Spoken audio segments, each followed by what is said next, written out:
China, 67%. That's tariff. মার্কিন supreme কোর্টে একটি গুরুত্বপূর্ণ রায়কে কেন্দ্র করে দেশটির বিচার বিভাগ ও হোয়াইট হাউসের মধ্যে নতুন করে তৈরি হয়েছে উত্তেজনা। আদালতের রায়ে নিজ প্রশাসনের গ্লোবাল শুল্ক নীতি বাতিল হওয়ার ক্ষোভ প্রকাশ করেছেন প্রেসিডেন্ট ডোনাল্ড ট্রাম্প। পাশাপাশি বিকল্প আইনি পথে শুল্ক আরোপ অব্যাহত রাখার ঘোষণাও দিয়েছেন।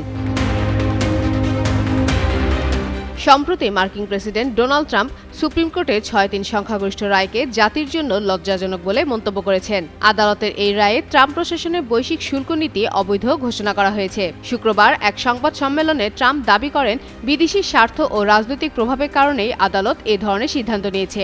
এ নিয়ে এক প্রতিবেদন প্রকাশ করেছে আন্তর্জাতিক সংবাদ মাধ্যম আল জাজিরা। শুক্রবারের সংবাদ সম্মেলনে ট্রাম্প আদালতের উদারপন্থী বিচারকদের তীব্র সমালোচনা করেন। ভবিষ্যৎ হোক নিরাপদ, বিনিয়োগ হোক বিশ্বস্ত, আর আমার পছন্দ সল্ট বে। ওয়েলকাম টু সল্ট বে।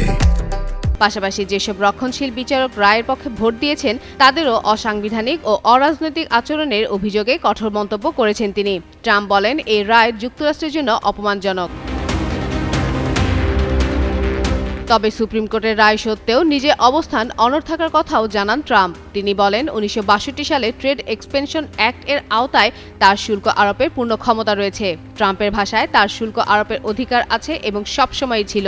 এই রায় থেকে তাকে থামাতে পারবে না কেউ বলেও হুঁশিয়ারি দেন মার্কিন প্রেসিডেন্ট।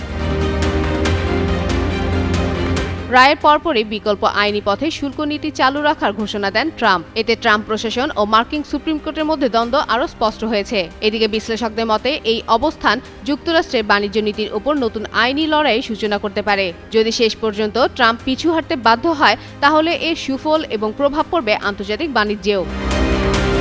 ফাতেমা ফাতেহ জান, যুগান্তর নিউজ।